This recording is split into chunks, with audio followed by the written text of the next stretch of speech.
የተከበራችሁ የመንግስት ከፍተኛ የሥራ ኃላፊዎች፣ የተከበራችሁ የኢትዮጵያ አየር መንገድ ግሩፕ አመራሮች፣ ሰራተኞች፣ እጅግ የተከበራችሁና የተወደዳችሁ መላው የኢትዮጵያ ሕዝብ፣ የተከበራችሁ የአፍሪካ ዜጎች በሙሉ፣ የተከበራችሁ የጥቁር ዘር በሙሉ፣ የተከበራችሁ የአፍሪካና የኢትዮጵያ ወዳጅ ደጋፊ ሀገራት እና ግለሰቦች በሙሉ ለዚህ ታላቅ ብስራት፣ ለዚህ ታላቅ ዜና በጋራ እዚህ መገናኘት በመቻላችን እንኳን ደስ ያላችሁ፣ እንኳን ደስ ያለን ለማለት እወዳለሁ። ዛሬ ታላቅ ቀን ነው። የኢትዮጵያ የዝመና ጉዞ፣ የኢትዮጵያ የብልጽግና ጉዞ፣ የኢትዮጵያ የመለወጥና ራሷን ችላ በሁለት እግሯ የመቆም መሻት ላለፉት 100 ዓመታት በርካታ ጥያቄዎች ሲነሱ ገሚሱ ሲከሽፍ ገሚሱ የሰመረበትን 100 ዓመት አሳልፈናል። በኢትዮጵያ ከተነሱ አንኳር ጥያቄዎችና በኩራት ሰመሩ ከሚባሉ ስራዎቻችን አንደኛውና ቀዳሚው የኢትዮጵያ አየር መንገድ ግሩፕ ነው። ባለፉት 80 ዓመታት ይህ አየር መንገድ በሚያስደንቅ ሁኔታ የጥንታዊት ሀገር ምልክት፣ የጥንታዊት ሀገር ኩራት፣ የጥንታዊት ሀገር መሻት ማሳያ ሆኖ ቆይቷል። አየር መንገዱ ላለፉት 80 ዓመታት አልጋ ባልጋ የነበረ ጉዞ አላሳለፈም። የመንግስታት መውደቅና መነሳትን ተሸክሞ እድገቱን ሳያቋርጥ ማለፍ ችሏል። የኮሮና ወረርሽኝና ሌሎች የተፈጥሮ ያመጣቸውን እንደ ድርቅ ያሉ ከፍተኛ ፈተናዎች ተሻግሮ ማለፍ ችሏል። በኢትዮጵያ ላለፉት 100 ዓመታት በውስጥና በውጭ የተደረጉ ከፍተኛ ጦርነቶች እድገቱን ሳይገቱት ቆይተዋል። የኢትዮጵያ አየር መንገድ የኢትዮጵያ ኩራት የሚባለው ምንም አይነት ተግዳሮት ፈተና ሳይገጥመው ሳይሆን በተፈጥሮና ሰው ሰራሽ የገጠሙትን ፈተናዎች በከፍተኛ ብቃት አልፎ የአፍሪካ ኩራት፣ የአፍሪካ መመኪያ፣ የኛም የብልጽግና መሻት ማሳያ መሆን ችሏል። ይህ አየር መንገድ በብዙ ነገር ፈርቀዳጅ ነው። በአፈጣጠሩም በእድገቱም ፈርቀዳጅ የሚሰኘውን ክብር ለመጎናጸፍ የሚያበቁ ሂደቶችን አልፏል። የዛሬ 80 ዓመት አሁን የአፍሪካ ህብረት አባላት የሆኑ አገራት ብዙዎቹ ነፃ አልወጡም።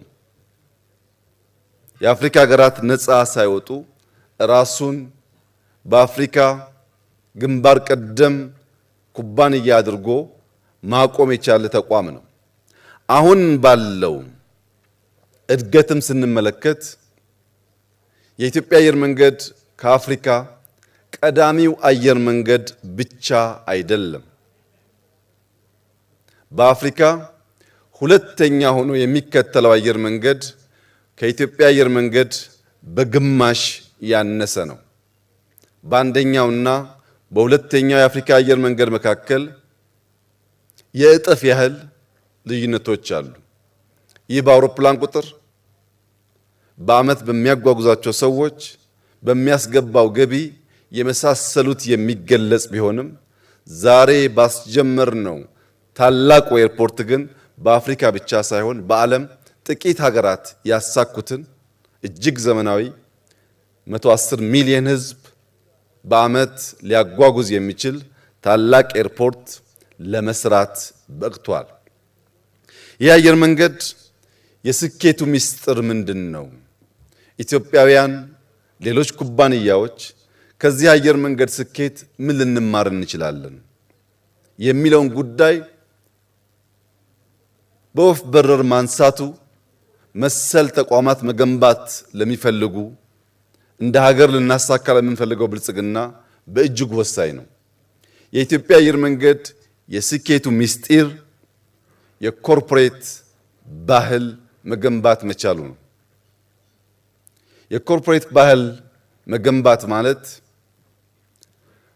በተቋሙና በሕዝብ፣ በተቋሙና በመንግስት፣ በተቋሙና በሚገለገሉት ሀገራት መካከል ያለው ግንኙነት የሚገመት የሁሉን ጥቅም ያረጋገጠ ለሁሉም በእኩል የሚያገለግል አስተዳደሩ ከማንኛውም ጣልቃ ገብነት በቢዝነስ ሕግ ብቻ ራሱን ሲያስተዳድርና ሲመራ የቆየ መሆኑ አንኳር ጉዳይ ነው።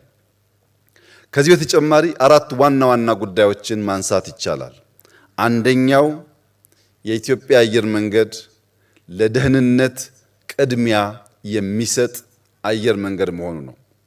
በዓለም ላይ ላለፉት 80 ዓመታት የዘለቁ ግዙፍ የአየር መንገዶችን ከኢትዮጵያ አየር መንገድ ጋር ብናወዳድር ከብዙዎቹ እጅግ ያነሰ በጣም ውስን ኢንሲደንት ከማጋጠም ውጪ ሰላማዊና ሴፍ የሚባል የአየር መንገድ ነው ሊባል የሚያስችል ውጤቶች ባለፉት 10 ዓመታት ማሳየት ችሏል። ሁለተኛው የኢትዮጵያ አየር መንገድ አመራሮች በፈጠራና በትጋት የሚሰሩ በ8 ሰዓት የቀን ስራ የማያምኑ ራሳቸውን እያደጉ ከዓለም የአመራር ብቃት ጋር ራሳቸውን የሚያስተካክሉ ግለሰቦች፣ ቡድኖች ባለፉት ዓመታት ባለፉት 10 ዓመታት ይህንን ተቋም መምራት በመቻላቸው ጭምር ነው። ሶስተኛው የኢትዮጵያ አየር መንገድ የኢትዮጵያን ባንዲራ ተሸክሞ ኢትዮጵያን የሚያሳይ መሆኑን የሚያምኑ የተደመሩ የሚተጉ ራሳቸውን እንደ ወታደር የሚያስቡ እጅግ የሚያኮሩ ሰራተኞች ያሉት ተቋም በመሆኑ ነው። የኢትዮጵያ አየር መንገድ ሰራተኞች ከሀገር መከላከያ ሚኒስቴር ወታደሮች ተለይተው አይታዩም። በየቀኑ የተሸከሙትን ፍላግ፣ የተሸከሙትን ሰንደቅ ዓላማ፣ የተሸከሙትን ባንዲራ አክብረው ኢትዮጵያን አክብረው ለሁላችን ኩራት ለመሆን በከፍተኛ ትጋት እኛ አውሮፕላን ላይ ስንተኛ ሳይተኙ ማለት ነው በከፍተኛ ትጋት ያገለገሉ የሀገር ኩራት ሰራተኞች ያሉት በመሆኑ ነው። ዛሬ የኢትዮጵያ አየር መንገድ በቋሚና ጊዜያዊ የቀጠራቸው ሰራተኞች 26000 ገደማ ይጠጋሉ። 26000 ኮማንዶ ያለው ኩባንያ ነው ማለት ነው። አራተኛው ይህ ኩባንያ ሁሌ ተማሪ መሆኑ ነው። ሁላችሁም እንደምታውቁት አዲስ አውሮፕላን፣ አዲስ ቴክኖሎጂ፣ አዲስ ዕውቀት ዓለም ላይ ተፈጠረ ሲባል ያን ዕውቀት ለመገብየት ያን ዕውቀትና ያን አውሮፕላን አፍሪካን ለማስተዋወቅ ከማንም ቀድሞ የሚገኝ ነው። ከዚያ በተጨማሪ በጥገና በትምህርት ዘርፍ ያስገኘው እመርታ አስደናቂ ቢሆንም ከቅርብ ጊዜ ደግሞ ስፔር ፓርት ለማምረት ስራዎች ጀምሯል። በእነዚህ ባህሪያቱ ይህ የኮርፖሬት ባህል የገነባው የአየር መንገድ የተሳካ 80 ዓመት ተጉዟል። የሚቀጥለው 80 ዓመት ከባለፈው 80 ዓመት በብዙ መልኩ ይለያል። በአርቲፊሻል ኢንተለጀንስ የማንዘጋጅ ከሆነ አብዛኛውን የአውሮፕላን ተግባራት የሚፈጽመው ማሽን በሚሆንበት ሰዓት ይህንን ክብራችንን ይዘን መቀጠል አንችልም። ለዚህም የኢትዮጵያ መንግስት በሁለት አንጓ የተከፈለ ነገን መዋጀት የሚያስችል ስራዎች ጀምሯል። አንደኛው ኤርሊ ቻይልድሁድ ኤጁኬሽን የሚባለው ህፃናት ላይ አበክሮ መስራት ነው። ባለፉት 5-6 ዓመታት ከ35,000 በላይ መዋለ ህፃናት በሀገር ደረጃ ገንብተናል። ባለፉት 5-6 ዓመታት ታዳጊዎች ህፃናት ፊዚካሊ የበረቱ ከጓደኞቻቸው ጋር የሚውሉ እንዲሆኑ በርካታ ግሪን ስፔስ ገንብተናል። በመዲናችን አዲስ አበባ ብቻ ከ1600 በላይ ትናንሽ ስታዲየሞች ልጆች የሚውሉበት ገንብተናል። ይሄ ከጅምሩ ችግኙ ለመብቀል ለማደግ የሚያስችል ዝግጅት እንዲኖረው የሚያስችል ስራ ሲሆን በቅርቡ እንደገለጽኩት ማክሲመም በአንድ ዓመት ጊዜ ውስጥ በዓለም ሁለተኛ የሆነውን የአርቲፊሻል ኢንተለጀንስ ዩኒቨርሲቲ በአዲስ አበባ እናስጀምራለን። ታች ላይ የምንሰራውና በኤአይ የምንሰራው ስራ ሲደመር የኢትዮጵያ አየር መንገድ የሚቀጥለውን 80 ዓመት የሚገጥመውን አዳዲስ ዕውቀትና ፈተና ተጋፍጦ ለማለፍ ለመሻገር የሚያስችለውን ብቃት እንዲጎናጸፍ ያደርገዋል። ይህንን ሙሉ ዝግጅት ማድረግ ካልቻልን ግን ቀጣዩ 80 ዓመት እንደ ትናንቱ ቀለል ያለ ላይሆን ይችላል። መላው ኢትዮጵያ ሕዝብ፣ ክቡራትና ክቡራን፣ ዛሬ በሰማይ ላይ ለሚበሩ መርከቦች 130 ሚሊዮን ሕዝብ የሚመጥን ወደብ በዚህ ስፍራ ስራ አስጀምረናል። በዚህ ስፍራ በሰማይ ለሚበሩ መርከቦች ያስጀመርነው ወደብ ከዚህ ቀደም ከነበረን በአጠቃላይ ብቃቱ ይለያል። የአዲስ አበባ ኤርፖርት 700 ሄክታር አካባቢ የመሬት ስፋት አለው። እዚህ ቦታ 3900 ሄክታር ገደማ የአየር መንገዱ ብቻ ለተነሱ ሰዎች የተጠቀምናቸውን ቦታ ሲጨምር 5000 ሄክታር አጠቃላይ የአየር መንገዱን ከባቢ የሚሸፍን ስፋት ያለው ቦታ ነው። ለምን ሰፋ ያላችሁ እንደሆነ በስፋቱ ልክ በአየር ላይ የሚመላለሱ መርከቦችን በብቃት ማስተናገድ ችሎ የኢትዮጵያን የእድገት ስብራት የሆነውን ሎጂስቲክስ ለመፍታት በእጅጉ ስለሚያግዝ ነው። በዚህ ቦታና በአዲስ አበባ ቦሌ ኢንተርናሽናል ኤርፖርት 38 ኪሎ ሜትር ርቀት አለ። በዚህ ርቀት ውስጥ የምንገነባው ሃይዌይ ከአዲስ አበባ አዳማ ከገነባነው ሃይዌይ ጋር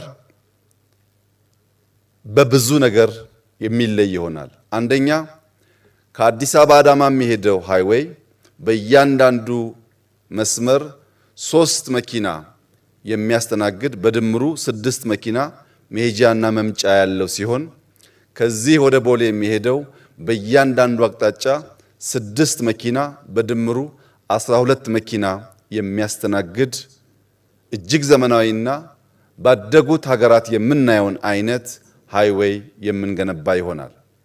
ይህ ሃይዌይ እንደ አዳማ እንደ አዲስ አበባ ሃይዌይ ከመንገዱ ቀጥሎ ግንባታዎች የምናይበት ሳይሆን ከመንገዱ ቀጥሎ በእቅድ በእውቀት የሚሰሩ ጥልቅ የግሪን ሌጋሲ አሻራዎች ያሉት ከዚህ ኤርፖርት እዛ ኤርፖርት እስከሚገባ ድረስ ሙሉ በሙሉ ግሪን ኢንቫይሮንመንት እያየን የምንሄድበት ይሆናል። ሁለተኛው 38 ኪሎ ሜትር የሚጠጋ በሰዓት ዝቅተኛ 120 በከፍተኛ እስከ 200 ኪሎ ሜትር ፐር አወር ስፒድ ያለው ሬልዌይ እንገነባለን። ፈጣን ሬልዌይ እንገነባለን። የዚህ ሬልዌይ ግንባታ ከአዲስ አበባ ጅቡቲ ከገነባ ነው የሚለየው ሙሉ በሙሉ ይህንን ሬልዌይ የሚገነባው ሀገራዊ ኩባንያ ይሆናል። ይህ ማለት ኤርፖርቱን ስንገነባ ቅድም ተገለጸው በርካታ ሎካል ኮንትራክተሮች ተሳትፈዋል። ሬልዌዩን እኛ እንገነባለን። በሃይዌይ ግንባታ ውስጥ የማይናቅ ሼር እንወስዳለን። ግንባታ ብቻ ሳይሆን የሚገነቡ ተቋማት እንገነባለን። እነዚህ ተቋማት ከ5 ዓመታት በኋላ ከኢትዮጵያ ገበያ እየወጡ በሌሎች ገበያዎች ላይ የሚወዳደሩ እንዲሆን አበክረን እንሰራለን። የዚህ አየር መንገድ አሁን ማስጀመር በፍጥነት መጀመር ወሳኝ የሆነበት ዋናው ምክንያት የኢትዮጵያ አየር መንገድ በዓመት 2 ሚሊዮን የሚጠጉ አዳዲስ ደንበኞች ማስተናገድ ጀምሯል።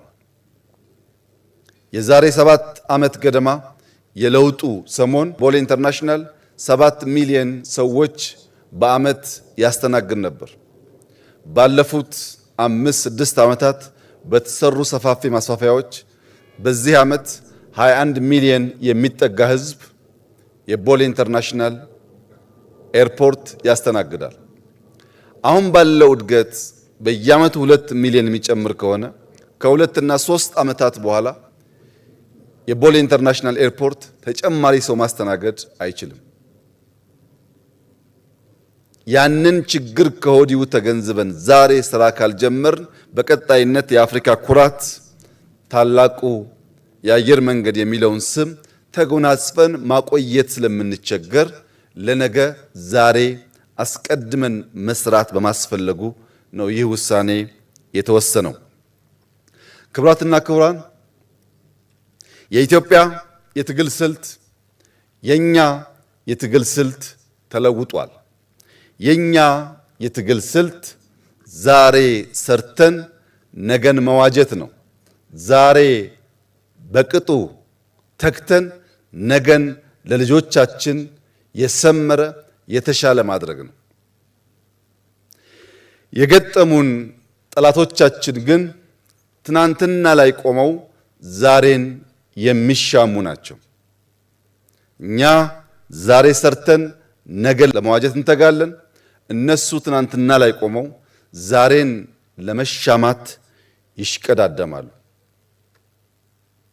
ከጅምሩና ከስልቱ እንደምትመለከቱት በተለያየ ሃይዌይ የምንጓዝ መንገደኞች ስለሆን ከመተላለፍ አልፈን አንዱ ለሌላው በተሟላ መንገድ እንቅፋት መሆን አይችልም። ስልታችን የተራራቀና የተለየ ነው። ፈተና አልቦ ጉዞ የኢትዮጵያ አየር መንገድ አላደረገም። ፈተና አልቦ ጉዞ ኢትዮጵያም አታደርግም። ፈተናዎችን ተጋፍጣ ፈተናዎችን ተሻግራ የጸናችና የበለጸገች መሆን እንድትችል እኛ የምናስብበትና ጠላቶቻችን የሚተጉበትን አውድ በቅጡ መገንዘብ አስፈላጊ ይሆናል። በተለየ ሃይዌይ ስለምንጓዝ ፈተና አልቦ ነው ማለት ግን አይደለም። እያንዳንዱ ፈተና ለህልማችን፣ ለጅማሬያችን፣ ለስራችን የሚያጸናን፣ የሚያስተምረን፣ የሚያነቃን፣ የሚያተጋን ይሆናል። ፈተና አልቦ ጉዞ ለፈጠራ፣ ለትጋት እንቅፋት ነው። እያንዳንዱን ፈተና በቅጥ ተገንዝቦ ወደ እድል መቀየር የሚያስችል አውድ ከፈጠርን ግን የምንጎዳበት ሳይሆን የምንሻገርበት ይሆናል። እያንዳንዱ የሚወረወሩብን ድንጋዮች፣ ተግዳሮቶች ለግንባታ እንደሚውል ብሎኬት እንጠቀምባቸዋለን። እያንዳንዱ ጦር፣ እያንዳንዱ ፍላጻ እንደ አርማታ እንጠቀምበታለን። እያንዳንዱን ስድብ፣ እያንዳንዱን የቅናት ጩኸት እንደ ማንቂያ ደውል እንጠቀምበታለን። በድምሩ ግን የኢትዮጵያን ብልጽግናና የኢትዮጵያን መጽናት ማረጋገጥ የሆነውን ታላቁ ህልማችንን በእነዚህ አስቻይ ሁኔታዎችና ፈተናዎች ታግዘን እናሳካለን።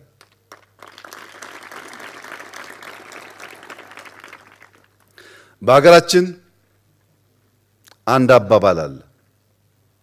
ከሚያድግ ልጅ ጋር አትቀያየም የሚል ታላቅ አባባል አለ። በቅርብና በርቀት ላሉ ሀገራት ያለኝ ምክር ከሚያድግ ሀገር ጋር አትቀያየሙ።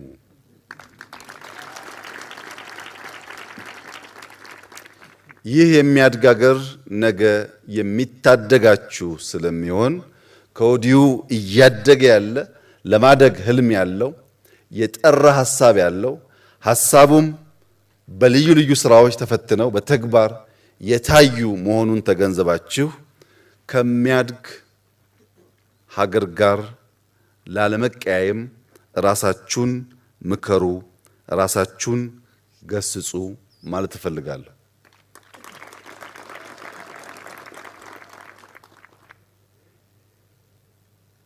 አንዳንድ አውሮፕላኖች በተለያየ ምክንያት መሬት ላይ ኤርፖርት ውስጥ ግራውንድ አድርገው ቆመው እናያቸዋለን። የኢትዮጵያ አየር መንገድ አውሮፕላኖች ቦሌ ብትሄዱ ለተወሰኑ ሰዓታት መሬት ላይ ቆመው እናያቸዋለን። ያ ግን የአውሮፕላን ተፈጥሮ አይደለም። የአውሮፕላን ተፈጥሮ በሰማይ ላይ መብረር ነው። በመሬት ላይ የቆመን አውሮፕላን ስትመለከቱ የገዘፈ ለመነሳት እንኳን የሚቸገር ይመስላል። መሬት ላይ የቆመ አውሮፕላን ተነስቶ ለመብረር መጀመሪያ የሚገፋው መኪና ሁሉ ይፈልጋል። ተገፍቶ መስመሩን ከያዘ በኋላ መሬት ላይ ለመነሳት የሚያደርገው ትግል፣ ድምጸቱ፣ ፍጥነቱ በምናይበት ሰዓት የአውሮፕላን ተነስቶ ከምድር በሰማይ ላይ ይበር አይመስልም። ከጥቂት ደቂቃ በኋላ ግን ያ የቆመበት ስፍራ ሳይሆን መላው ኤርፖርቱ ብቻ ሳይሆን መላው ከተማ ትንሽ ይሆንና አውሮፕላኑ ይገዝፋል። መሬት ላይ ሳለ የሚንቀሳቀስ ያልመሰለን ትክክለኛ ቦታውን ተፈጥሯዊ ቦታውን በሚይዝበት ሰዓት ኤርፖርቱም ከተማውም በምድር ላይ የምናየው ሁሉ ያንሳል። ይህ ኤግዛክትሊ የኢትዮጵያ ታሪክ ነው። ቴምፖራሪ ፓርክ አድርገን ሊሆን ይችላል። ለጊዜው ቆመን ሊሆን ይችላል። የኢትዮጵያ ተፈጥሮ ግን መቆም አይደለም፣ መበልጸግ ነው። መለመን አይደለም፣ መርዳት ነው። የኢትዮጵያ ተፈጥሮ ለሌሎች ስጋት መሆን አይደለም። በመላው አፍሪካ እንዳሳየነው ለነጻነታቸው እርሾ እንደተውነው ለአፍሪካ ኩራት፣ ለአፍሪካ ነጻነት፣ ለአፍሪካ ብርታት፣ ለአፍሪካ ሰላም የሚተጋ ሀገር ነው። አሁን ግራውንድ ማድረጉን አይታችሁ የምትስቱ ሰዎች የኢትዮጵያ ተፈጥሮ አለመሆኑን አውቃችሁ ከሚያድግ ሀገር ጋር ላለመቀያየም ጥረት ማድረግ ያስፈልጋል። ተፈጥሯችን መጽናት፣ ተፈጥሯችን መበልጸግ፣ ተፈጥሯችን ሰላም ማጽናት፣ ተፈጥሯችን መርዳት ስለሆነ የዛሬ 10 ዓመት በ2036 ይህ አውሮፕላን ማረፊያ ሁለቱም ፌዞች ሲጠናቀቁ በርካታ የጀመርናቸው ሜጋ ፕሮጀክቶች ሲጠናቀቁ ኢትዮጵያ በአፍሪካ ቀዳሚው ኢኮኖሚን ትገነባለች። ይህ ፍላጎት አይደለም። ልክ ዛሬ እንጀምራለን ብለን እንደጀመርነው ጨርሰን እንደምናሳየው በገሃድ የሚታይ የሚጨበጥ እውነት ነው። ኢትዮጵያ መበልጸግ ብቻ ሳይሆን በአፍሪካ ቀዳሚውን ኢኮኖሚ ትገነባለች። ታላቅ ጥንታዊት ሀገር መሆኗን ለአፍሪካ ነጻነት መስራቷን ዳግም ታረጋግጣለች። በዚህ ጊዜ ልጆቻችን ትናንት እንዲህ ስታደርጉን ነበር እንዳይላችሁ አሰላለፋችሁን ማስተካከል አስፈላጊ ይሆናል። በመጨረሻም በዚህ ከባቢ ያሉ አርሶ አደሮች፣ የሀገር ሽማግሌዎች፣ አባገዳዎች ለኢትዮጵያ ልማት ለከፈሉት ዋጋ፣ ለኢትዮጵያ ልማት ላሳዩት የባለቤትነት ስሜት፣ ለኢትዮጵያ ትጋት ቀያቸውን እርሻቸውን ጥለው ለመነሳት ላሳዩት ኮሚትመንት ከፍተኛ ምስጋና እንዳቀርብ ይፈቀድልኝ።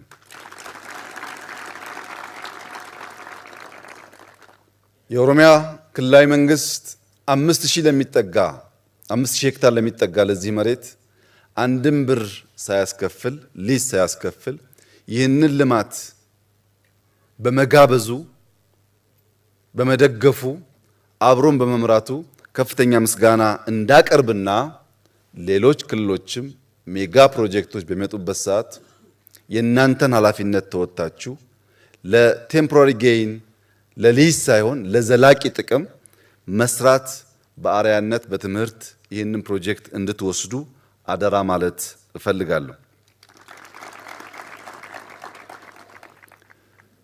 ባለፉት አንድ ዓመት ከምናምን ገደማ በእኛ ቢሮ የተደራጀው የስትሪንግ ኮሚቴ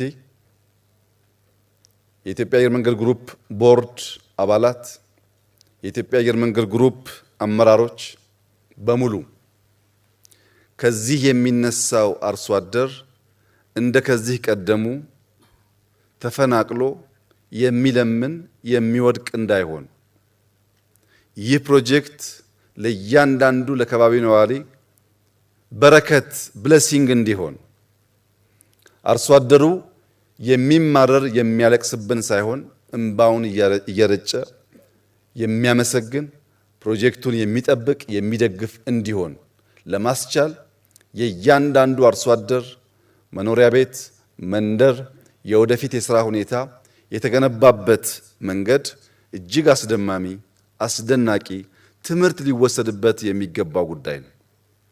እዚህ ያላችሁም ሰዎች መላው የኢትዮጵያ ሕዝብ ማወቅ ያለበት ስራ ዛሬ አልጀመርንም። በሺህ ለሚቆጠሩ አርሶ አደሮች ከተማ ገንብተን፣ በሺህ ለሚቆጠሩ አርሶ አደሮች የአግሮ ፕሮሰሲንግ መንደር ገንብተን እነዚያን አርሶ አደሮች አሰልጥነን በአዲስ ህይወታቸው በአዲስ ሰፈራቸው መኖር አለማምደን የአንድም ሰው ህይወት ሳናስተጓጉል ነው ዛሬ ስራ እየጀመርን ያለ ነው እንጂ ገና ሀብለን እየጀመርን አይደለም። ለምን? ሰው ተኮር ካልሆነ ፕሮጀክት፣ ሰውን ማዕከል ካላደረገ ፕሮጀክት አይጠበቅም፣ አይጸናም፣ አይዘልቅም።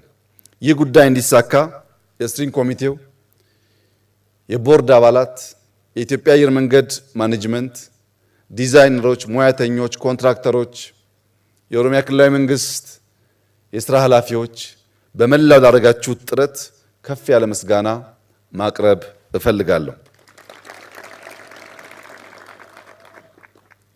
ዛሬ 2018 በገናና በጥምቀት መካከል ያለና የማይረሳ ጊዜ ነው። በፈረንጆች 2030 ከናንተ ብዙዎቻችሁ ባላችሁበት በጋራ የመጀመሪያውን ፌዝ የ60 ሚሊዮን ፓሴንጀርስ እዚህ ቦታ እናስመርቃለን። አበዳሪዎች፣ በዚህ ጉዳይ የሚተባበሩ ኩባንያዎችና ሀገራት ጊዜ እንዳያልፍባችሁ እኛ በገበያ ሕግ ከብዙዎች ጋር ተባብረን መስራት እንፈልጋለን። እግራችሁ ምጎትቱ ካላችሁ ኢትዮጵያ ህዳሴን የገነባች ሀገር ስለሆነች ይሄኛውንም ብቻዋን ትደግመዋለች። አመሰግናለሁ። ክቡር ጠቅላይ ሚኒስትር ዶክተር አብይ አህመድን እጅግ አድርገን እናመሰግናለን። Thank you so very much, Your Excellency Mr. Prime Minister, for officially launching the commencement of the Shop for International Airport, for your incredibly uplifting message